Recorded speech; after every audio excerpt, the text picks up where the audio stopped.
Join Winnipeg Sports Talk, live from the NHL Draft in Las Vegas, presented by Coolbet, beginning on June 26th.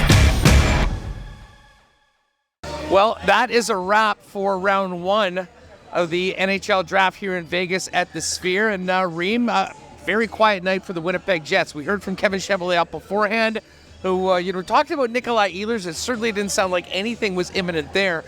But what everyone was wondering about was what would become of the Rucker-McGroarty situation. And as of 32 picks into the draft, nothing has changed.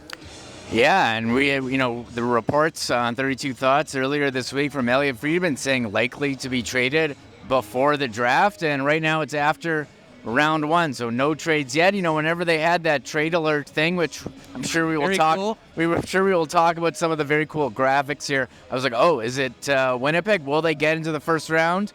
But they did not, and Rucker-McGroarty remains a Winnipeg Jet. Nikolai Ehlers still part of the Winnipeg Jets organization. When we spoke with Cheveldayoff earlier, and if you haven't seen it, the entire availability is up on the Winnipeg Sports Talk YouTube channel. Murat Atesh asked him about the Rucker-McGroarty situation, and Kevin said, and I understand this, there'll be a time and the place to talk about everything, but as of right now, Rucker is a prospect to the Winnipeg Jets, meaning I think they were open to and obviously discussing a possible move of the asset, but that didn't happen.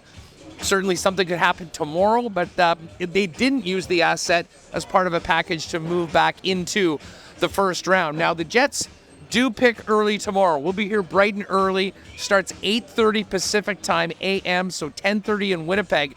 And the Jets will be on the clock at 36 with the pick of the Montreal Canadiens. And as we've seen, and we knew this was the case from all the draft experts we talked to, teams list from 20 to 40 to 50. I mean, a big jumble. So there is still talented players available, and the Winnipeg Jets didn't feel the need, like a few teams did, to trade some picks to move up. And we'll be finding out who the first selection is with the Jets, barring a trade, very early tomorrow morning in the proceedings. Yeah, Kevin Cheveldayoff, we know that he's patient. We know that when he makes a move, he feels like it's going to be beneficial for his team. We saw it last year with Pierre-Luc Dubois. It was at the draft in Montreal 2 years ago, where Dubois went with his bank. We all thought a trade was going down, and it didn't happen until last year's draft in Nashville. So I don't know if Rucker is here with a bank or anything, and maybe that's why the trade didn't happen. But, well, you know what? We'll have to wait and see. He's got a pretty good track record when put in a tough situation, pulling the Houdini and getting out of it. Well, and listen, I mean, this is not back against the wall territory for Kevin Cheveldayoff. Yeah. Rucker-McGroarty said he was going back to Michigan. They've got his rights for 2 more years. I'm still of probably a small minority that thinks that maybe things, like time can change a lot. Like, I'm not sure that this is a closed and done deal, that he'll never be a Winnipeg Jet. I think it's probably more likely he isn't, considering everything we've heard. But listen, stranger things have happened. Obviously, we'll be here tomorrow with more coverage of the Winnipeg Jets picks and everything happening around it. That being said, Tonight, honestly, it was about a few things. Macklin Celebrini, the number 1 overall pick, and the Sphere. The visuals, the experience of being in this building, I'm not sure I'll ever see anything like it in the rest of my life. I mean, it's hard to even describe or put into words just how visually stunning and incredible the production the National Hockey League put on for the 32 teams and the 32 young men that were selected in the first round. Yeah, you're absolutely right, Hus. Last year at the draft, the star was Connor Bedard. He had the biggest scrum, the most anticipation. We've seen, what his rookie card did. Macklin Celebrini, you knew he was going to be number 1, so not really suspense there. But yes, the star of this draft was the Sphere. I don't know how you can have it in any other location. The graphics for each team, in between picks, not your traditional draft. And even if you're just waiting, looking at what they're showing here on this massive screen that takes up the whole thing, incredible. I mean, when Chicago's picking, they're showing the Chicago skyline. You feel like you're downtown Chicago. L.A., they had, the L.A. Well, I hope that tomorrow when the Jets pick, we get to see what graphics they had for Winnipeg.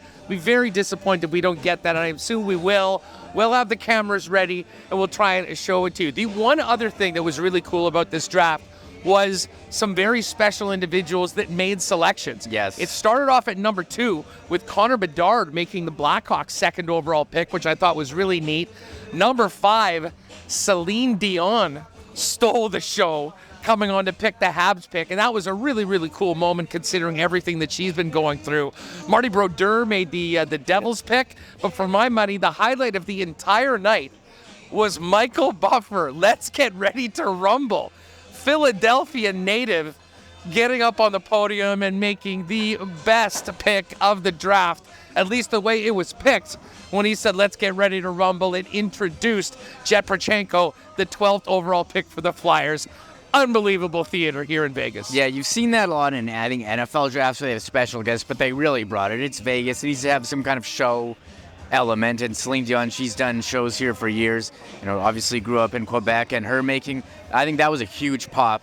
When she came out. It was totally unexpected. I was like, oh my God, Celine Dion, that was super cool. And yeah, it's not Vegas without one, Michael Buffer or Bruce Buffer saying, let's get ready to rumble, or the Bruce Buffer. It's time. We got Michael for this one. He said Philadelphia native. So well done, teams, bringing some, showmanship here to the draft, which I feel like hasn't really had that the last couple of years. Well, early in round 2, it will be time for the Jets to finally make a pick.